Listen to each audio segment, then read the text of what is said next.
Yes. Or do you want me to yell? Is this thing on? Can you hear me? Okay, thanks Adam, thanks for the introduction. Thanks again for inviting me. I think this is my third or fourth straight year. It seems like I always follow Coach Shep, and it's always a hard act to follow.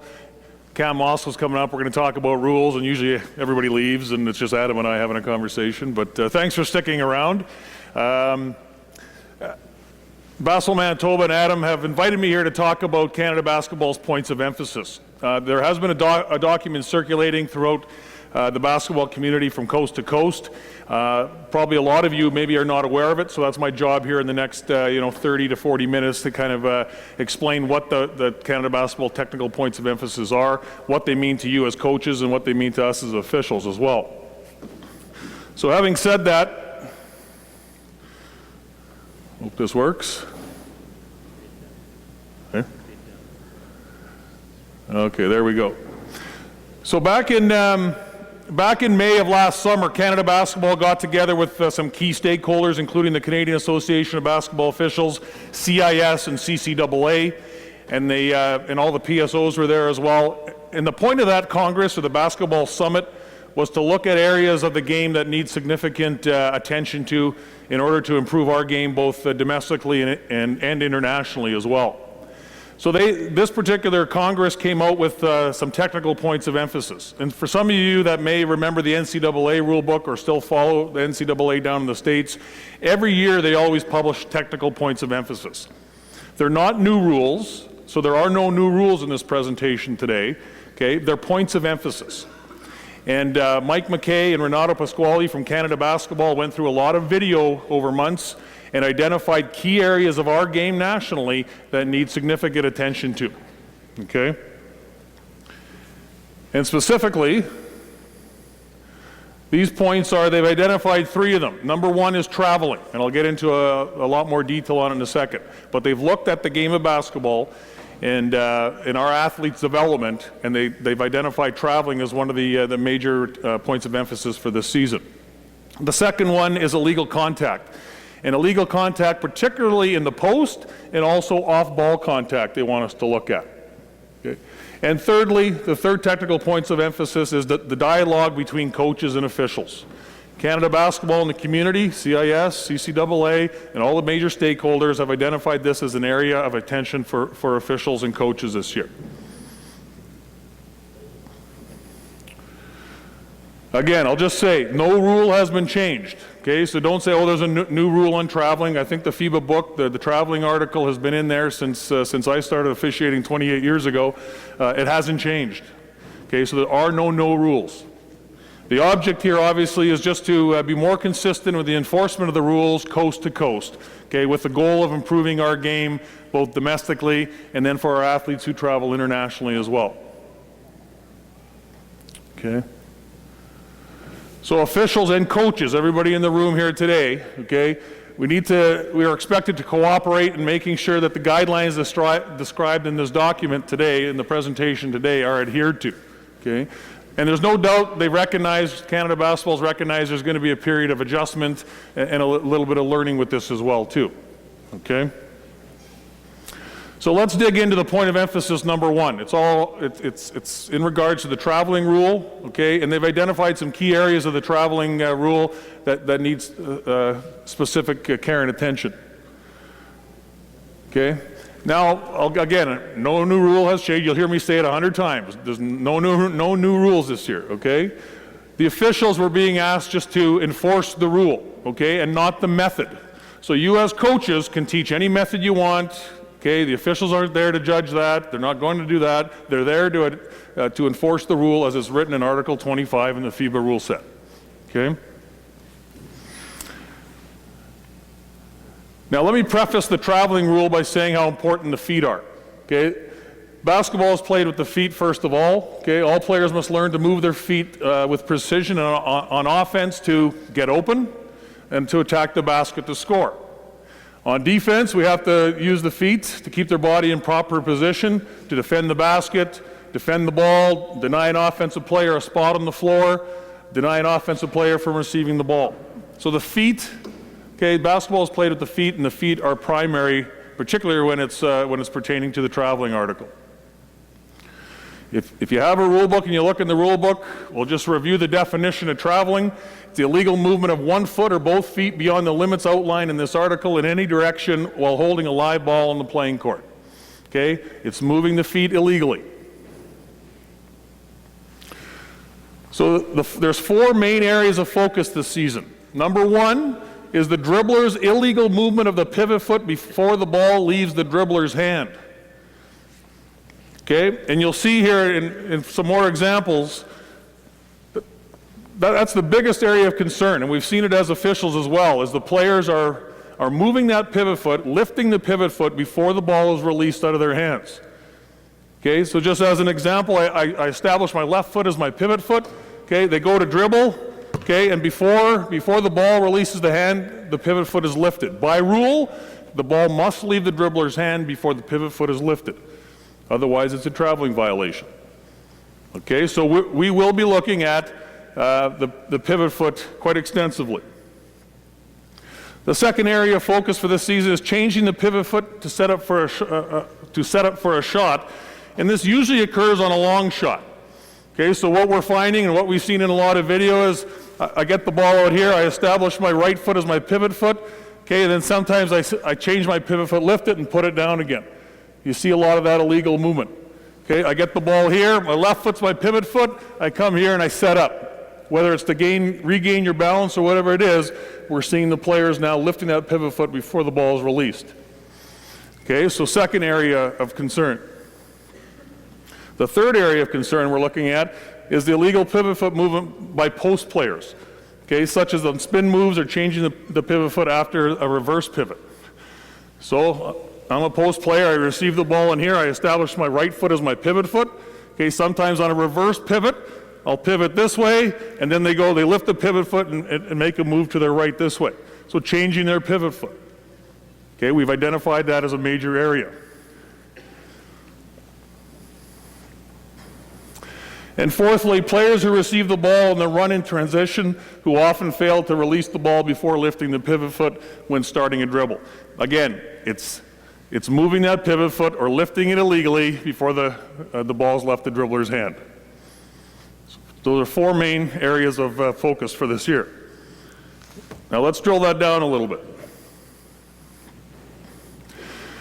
Officials will be instructed to pay particular attention to the pivot foot in these situations. If the pivot foot movement is illegal, the officials are expected to call the traveling violation, and that's what every official coast to coast, from the East Coast to the West Coast and everything in between, every official is getting the same messages here on these points of emphasis. So that's what we've instructed our officials to look for. Pay more attention to the pivot foot and the traveling rule.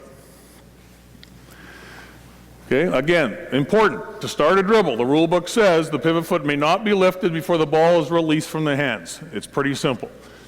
Okay. Now where do we see changing of the pivot foot? Okay, we've identified some areas off of video. It's when a player establishes a dominant pivot foot to square to the basket, and the player now steps using the pivot foot to start his or her dribble.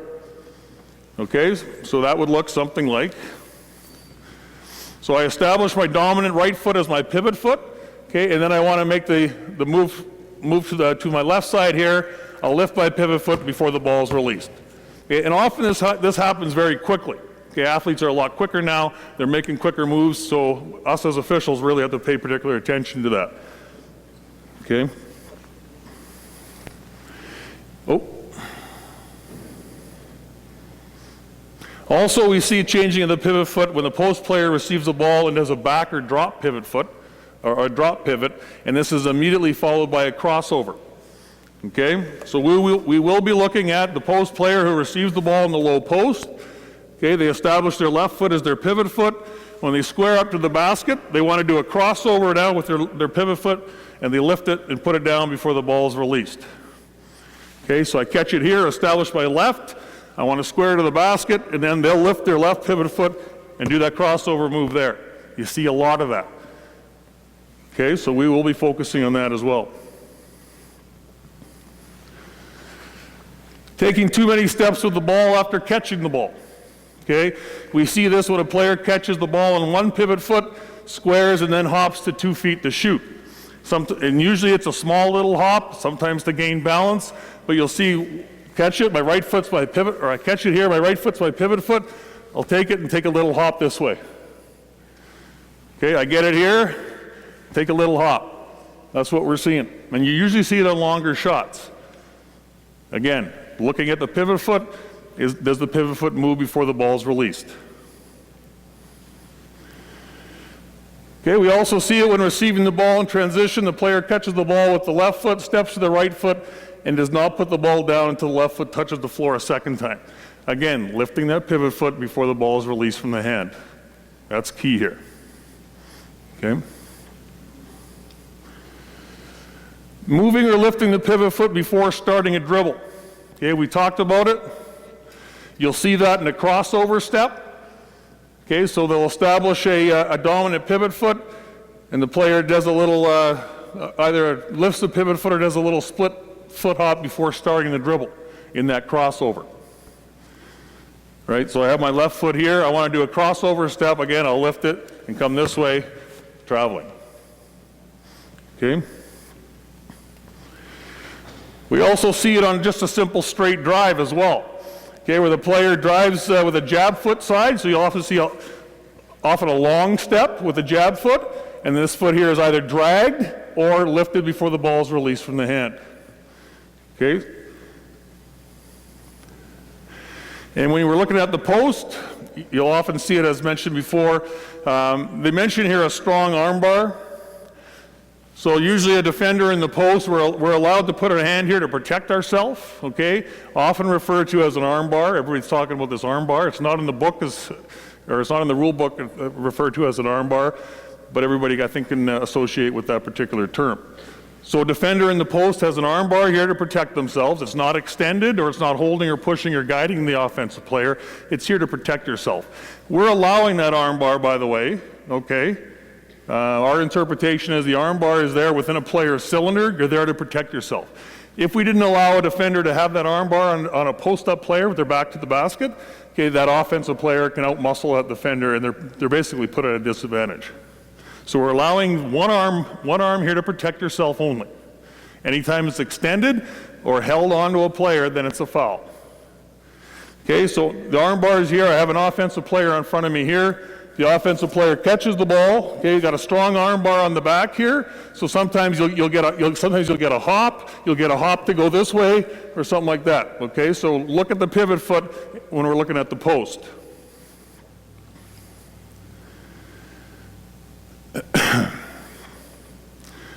Okay, any questions on traveling? Again, it's all focused on the pivot foot. And again, we don't care what method you're teaching your athletes. It's not a concern to the officials. We're going to be looking at traveling and pay particular attention to the pivot foot and illegal movement of it. Any questions on that? Okay, yep.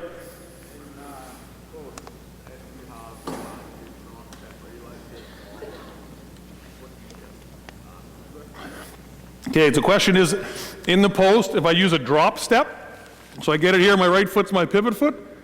Okay, so I can just go like this, you mean? If my right foot's my pivot foot, I'm allowed to do like this and then up if I want, right? Okay, because I haven't dribbled. I'm not dribbling, right?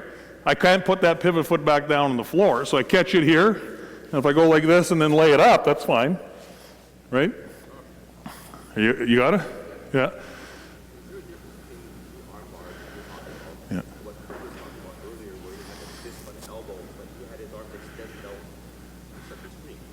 Okay, the question is there a difference between the arm bar that I just referred to or what Coach Shep was talking about? He was setting a screen though, right? Okay, so when we're setting a screen, I'm not sure how he's teaching it, but setting a screen, you're allowed to have your hands here within your cylinder. Anytime if it's extended like this, it's most likely a foul, okay? Because you're outside your cylinder. Now, I'm extending my arms and hands out here. That's illegal defense. Okay, you can't play defense out here. Okay, I can put my hands in here or in here to protect myself. I'm within my cylinder. Okay. Oh, I didn't know he's still here. Yeah, yeah. Yeah, because the rule book states anytime a forearm, an elbow, a shoulder, a hip, a knee is extended outside your cylinder, the onus of a contact is on that player. Okay, so setting up high like this would be a legal screen if there's contact made. The contact has to be there. You can go do this all day long. If there's no contact, it's no foul, right? That part of your body, your arm, that has to be inside your cylinder. Yeah, inside your cylinder, yeah. Your hands have to be inside your cylinder. Okay, and your cylinders here is fine, maybe here is fine. Anytime you're extending out, okay, then we have to look at illegal contact. The arm bar that I'm talking about is in the post is if I have an offensive player here, I'm allowed to keep my hand within my cylinder, my forearm within my cylinder to protect myself. Okay? If I put two hands on a defender, with their back to me, automatic foul. Any combination of two in the post is an automatic foul. If I have two hands on a post player that's back to the basket, automatic foul. Okay? If I have an arm bar and a hand, automatic foul. Once I put two of anything on there, we deem it you can control that player where they want to go or where they don't want to go. If I have an arm bar here to protect myself only, that's fine. Okay, Coach? One open hand on the back of a post player would not necessarily be a foul, unless the officials judge that the hand is on there guiding or holding somebody. Okay? Just to place a hand on an opponent is not necessarily a foul. You have to extend that by saying, is it holding, guiding, pushing, displacing, dislodging, that sort of thing. Okay? Two hands on would automatically be, because I can do a lot with a player if I got two hands on him or her, right? Okay? We'll take that off. We'll take that offline. Yeah. Up here first.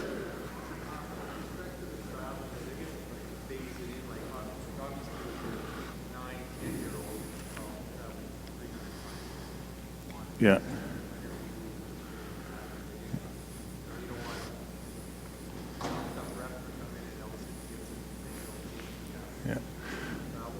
The question was, with the traveling rule, is this going to be phased in? There's nothing to phase in because there's not a new rule. The concern is maybe some of the officials, depending at what level, have not been calling the rule correctly enough, okay, or haven't been calling it even consistently enough. I think it's more important to call more travels in a younger game than it is in an older game, okay, because that's when you're developing your fundamentals. Right? And that's when you should be teaching the right footwork. Okay? Is there going to be more traveling violations? Most likely. Okay? I'd be foolish to say there wouldn't be. I think Coach Shep has said he's already seen a lot in his games, right? Because the officials from coast to coast are now focused on that. Okay? There used to be, there's still within FIBA a philosophy of advantage disadvantage. Okay? But the point of emphasis is what they're saying is we're not developing our athletes like they are in the rest of the world, right? Just because proper footwork and all that sort of thing. So there will be more traveling violations, but hopefully then the officials will teach that through to the kids, saying, put the ball down before you lift that pivot foot and that sort of thing. Okay. Any other questions? Yeah, right here. Sorry.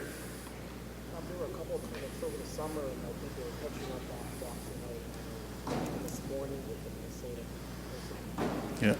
They were doing boxing out with locating with the forearm. Mm-hmm. So, is that a or how would you approach it? Okay, the question is, an earlier session, they're talking about finding a player with a forearm or an arm bar. Okay. By rule, if I'm a defender, okay, we're allowing a simple touch, somewhere to find an opponent. Okay, a mere touching of a player, whether it's by hand or a simple forearm, is not necessarily a foul. It's only a foul when that hand or forearm remains on and holds or guides your opponent. Then you're putting your opponent at a huge disadvantage. I didn't see this particular presentation, but again, if I'm doing this and there's contact, the onus is on me because this is extending outside my cylinder. Okay, I'm extending a forearm, extending a hand. Okay, the onus is on me. Okay. All right. One question here, and I'll move on.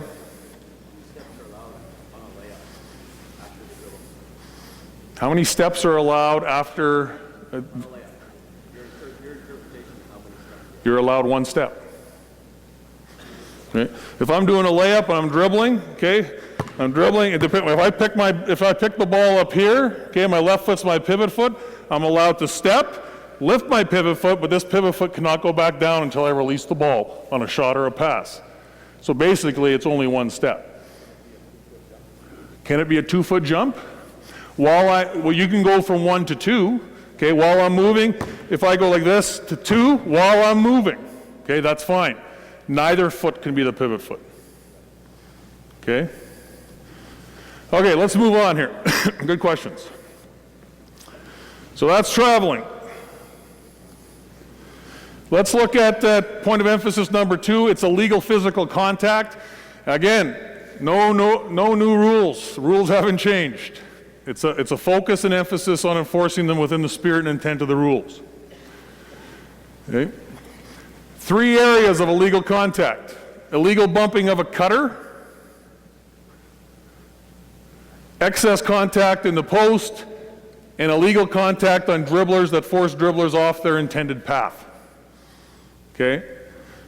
And that C there, forcing dribblers off their intended path, that could happen in the backcourt, front court, sideline to sideline, baseline to baseline. Doesn't matter where it happens, we will be looking at forcing dribblers off their intended path with illegal contact. Okay? So let's break that down. Again, so here's the cylinder principle. The rule book states during the game each player has the right to occupy any position or cylinder on the playing court not already occupied by an opponent.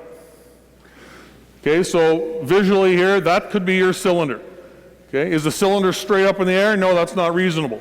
Is it hands out here, maybe just in front, width of your feet? That's your cylinder. Is it here? Yeah, that's fine. This is my cylinder. So I'm entitled to that space as long as I occupy it on the floor first. Any extension of that, like I said earlier, okay, the onus is on that player who extends outside their cylinder.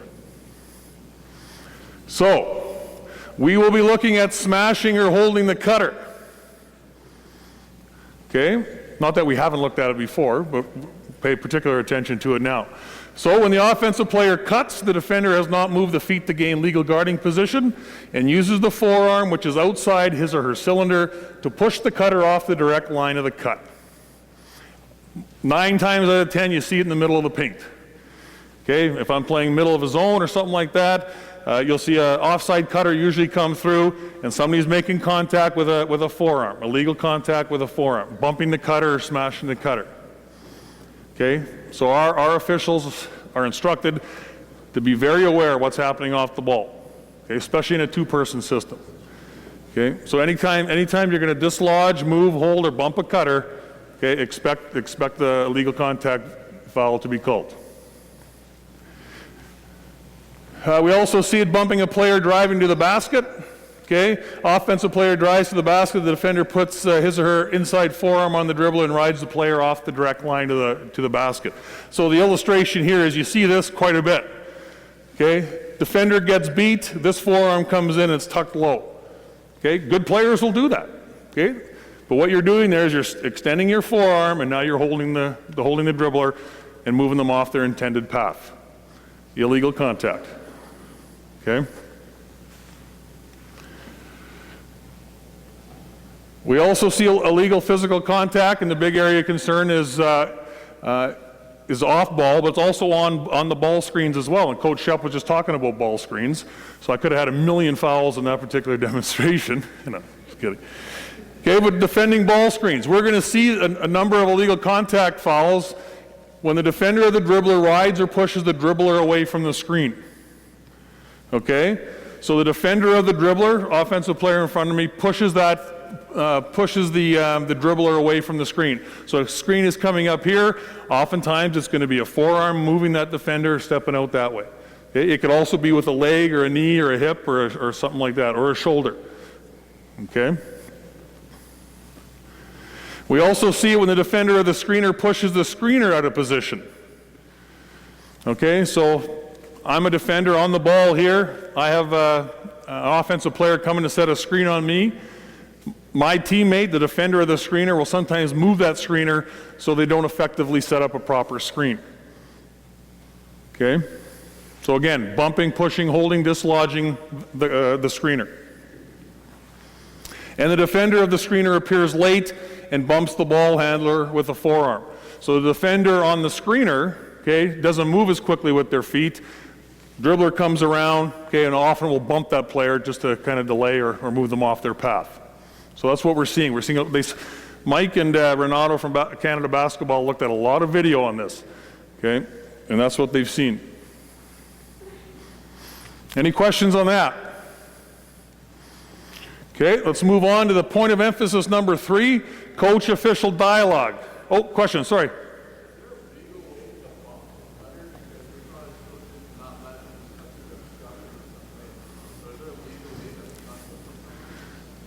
Is there a get in front, move your feet and get in front of them, get position, yeah. Anytime you say bump the cutter, to me that's a foul. Just by saying it, it's a foul, right? But I'm not here to judge how you teach. Use different terminology. Cut off the cutter, yeah. Right, get there with your body and feet first. If contact happens, that's fine. Right? There's a lot of contact in a game of basketball. Everybody knows that, right? It's a non-contact contact sport, or a contact non-contact sport, whatever it is. There's lots of contact. Yeah. Carl? Will the officials also be watching for the contact on end-line stuff? I know a heck of a lot of really illegal contact happens as kids try to come across the Yeah. screen, that sort of thing. Absolutely. So that'll also be a part of the point of emphasis, watching off-ball. Absolutely. It's off-ball contact for sure. Yeah. I mean, I could give you what was Coach Shep say, an a-hole answer. Officials are watching for everything, right? Yeah. That's what we get paid the big bucks for. Good. Comment on what he said, but also maybe you tell me this is right or wrong. But the way I see it is, defending a cutter is very similar to taking a charge or setting a screen. If you can get your body and your feet in the right position where that player makes contact with you, that would then be legal contact. Does that see what I mean? Legal contact for the defender, Right. potentially illegal contact on the offensive player if they push through or displace that. No, you're absolutely right. Very similar, depending on bump, Yeah. what we would call bumping a cutter. Yeah. But very similar to screening or taking a charge. Yeah, You're sliding your body in the way to get that. absolutely. Would that be similar? 100% correct. Yep, absolutely. Yeah. But remember, if we're guarding an opponent that doesn't have the ball, the whole factor of time and distance come into play as well too, right? If a player, if you're defending a player without the ball and they're moving, you always have to consider time and distance. Okay, and the distance is never less than 1 normal step and never more than 2 normal steps, depending on how big that player is and how big their steps actually are. Okay, so you have to give them a little room. If you jump right in front of a moving opponent without giving him any time or distance, then the onus is on that defender. Okay, but if you allow in that 1 normal step or maximum 2, then contact occurs, you're absolutely right, the onus would be on the offensive player to avoid that contact. Okay? All right. Coach-official dialogue, point of emphasis number 3. Again, no new rule has changed here. Have I said it yet? Okay. Communication should be respectful at all times. Okay, none of this is brain surgery, but this is what we're telling our officials, and this is what we want you as coaches to understand as well. Okay? Again, with the main underlying goal of improving our game, okay, for the athletes that play it. Okay? Communication is for information purposes only. Okay? So coaches should ask appropriate questions, not issue statements or comments. Okay? Asking a question is absolutely okay. And there are certain times when officials will entertain questions, and I'll get to that in a second. Officials should answer appropriate questions in a brief and polite manner. Okay? We want the game as much as the athletes to continue on and play. Okay? We don't want to sit there and have a coach's clinic with a player or a rules clinic with a coach or a player. Okay? We will provide an answer to any normal, legitimate question. Okay? But we want to get the game moving as well. Okay? So we'll do that in a brief manner. And communication should not delay the game.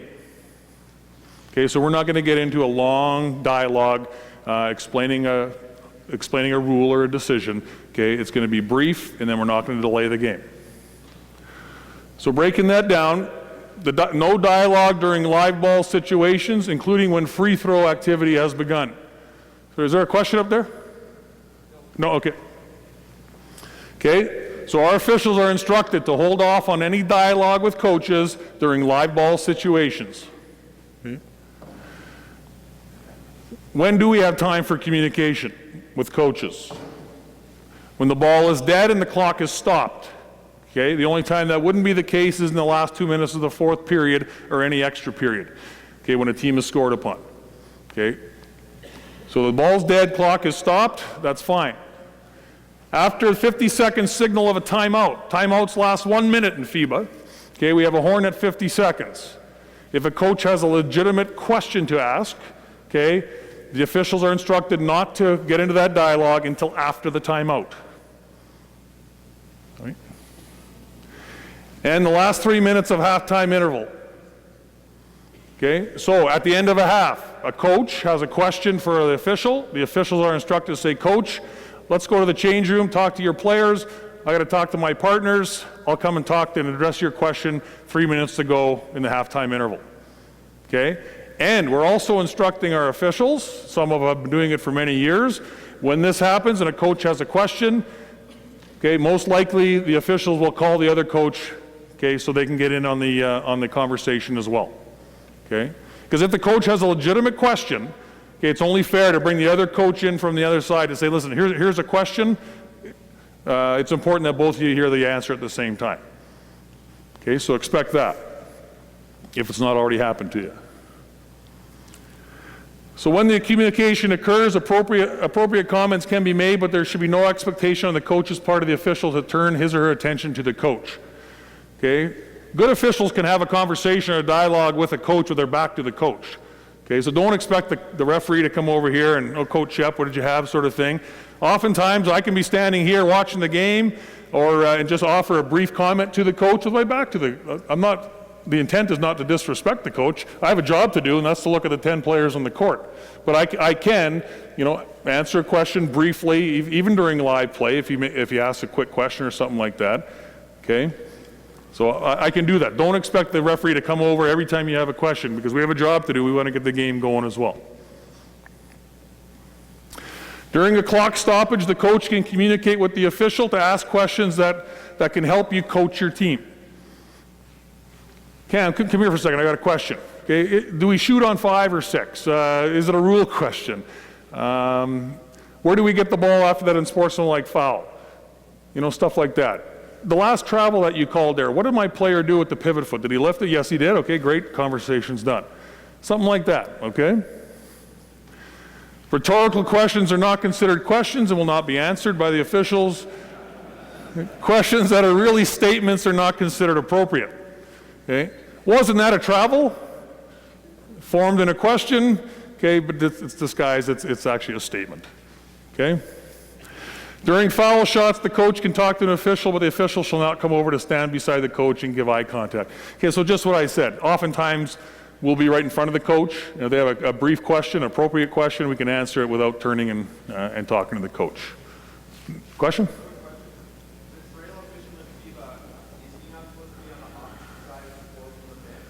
Not in all cases, no.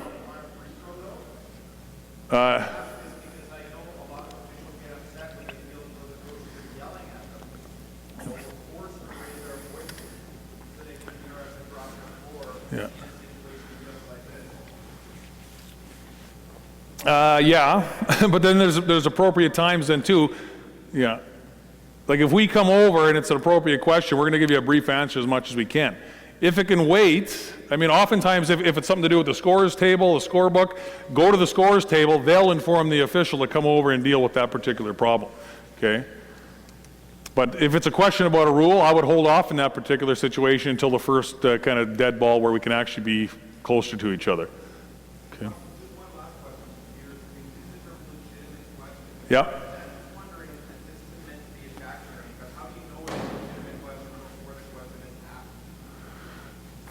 Well, I don't know if it's a legitimate question or not. Okay, but if I come over and I come over, Coach, you got a question? You are not calling travels out there. You're terrible. You and your partners are terrible. Well, it's an automatic technical foul, or that's a warning, Coach. Okay, inappropriate statements, comments. Okay, that's your warning. Next time, if it happens again, it'll be dealt with, right?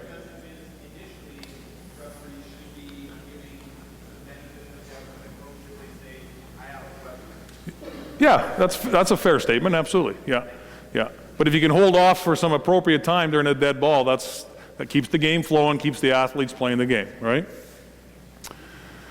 During timeouts, quarter and halftime intervals, the officials should not go over and talk to the coach until the end of the timeout or interval. So we said during the intervals, 3 minutes, we'll come over with the other coach. You can ask all the questions you want that are appropriate. Okay, the number of times and length of communication, coaches should strive for quality, not quantity, when communicating with officials. If you have a question every time that the ball is dead, okay, we got a job to do, we'll just say, you know, that's enough. Bring legitimate concerns or questions to the officials. If it's repetitive, okay, that's a concern for the officials, it'll be dealt with appropriately. So, question?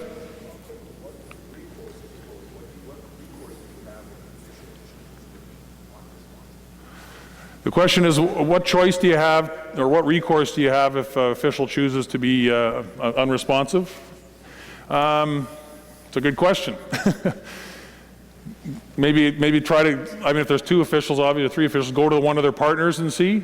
Okay, but if you have a legitimate question for one official, I mean, if that official doesn't answer, I would go to the partner and see. Okay. I mean, at certain times of the game, we'll always find a time of the game to come over and answer your question. You know, that's what we're there for. It'll help to facilitate the game as well, right? And if it's an appropriate question, I don't see why we wouldn't. If they don't want to do it at one time, understand that, hey, approach them in 5 minutes again and ask the same question, or in 2 minutes, or whatever it is, or at the end of a timeout. Okay, so, because we're instructing our officials to kind of, let's keep the game moving as much as we can. There's certain times for that dialogue. We're more than happy to help out and answer questions, right? So hopefully that answered your question a little bit, okay? Okay, the reason for communication, okay, should be, statements are not appropriate communication, especially when they begin with the word you must, okay? Communication should deal with the present, not the past or the future, okay? So helping your team. Communication should be clarification so that coach can help his or team improve or maximize their performance. Okay, if it's a legitimate rule question, that's the top one that comes to mind. Communication should not be used to try to gain an edge on the opponent or influence the official in future calls. Nobody does that, eh? And how it's delivered. Okay, again, done respectfully and sincerely. We shouldn't have a problem with an official not approaching you for a dialogue. Okay. But coaches can and should receive technical fouls if there's any type of swearing, automatic, okay? Making a comment which attacks the integrity of the official, okay? Cam, you're a cheater, automatic, okay? You're questioning my integrity as an official, okay? Automatic technical foul. Using consistent negativity. Gesturing to influence the crowd or to express displeasure, okay? So I got a coach on the sides doing this all game long. Gesturing, turning to the crowd, come on, let's go. Automatic technical foul, okay? No part of the game. Throwing an object or holding the ball to make a point and making it personal. Okay, you, Cam, you're an a-hole, or whatever it is, right? So just kind of in summary here, all the partners, so Canada Basketball, CABO, CIS, CCAA, all the stakeholders, the provincial sport organization, have all bought into these points of emphasis. So my job here today was to let people that didn't hear about them know about them. It's a coast-to-coast initiative, okay? And they've all agreed that the officials are the key in implementing these points of emphasis, okay? And we have instructed our officials through our clinics this fall. We've walked them all through this in much more detail. We watched a lot of video on all this as well in our full-day clinics. So they're aware of the technical points of emphasis. Okay. Apparently Canada Basketball is going to be sharing, there's some sharing opportunities throughout the season, whether it's videos from Mike McKay or something like that, but expect that to be fed down through Basketball Manitoba as well to everybody. So we've asked our officials across the country to enforce the rules appropriately with the focus on these 3 points of emphasis. Okay? Any questions? Yep.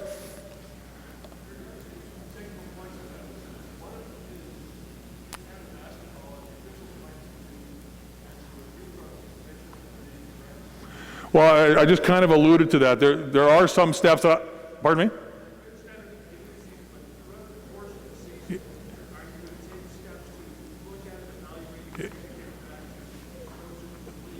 Yeah, yeah, absolutely. The stakeholders have agreed to, throughout the season. I don't know what it's going to look like. Adam might be able to speak a little more intelligently on it, but the idea is throughout the season to have kind of reviews of it and communication to all stakeholders involved. Absolutely. See how it's going, what's working, what's kind of not working, sort of thing. But yeah, absolutely. I hope there is. I mean, absolutely. Okay, any other questions? Over here.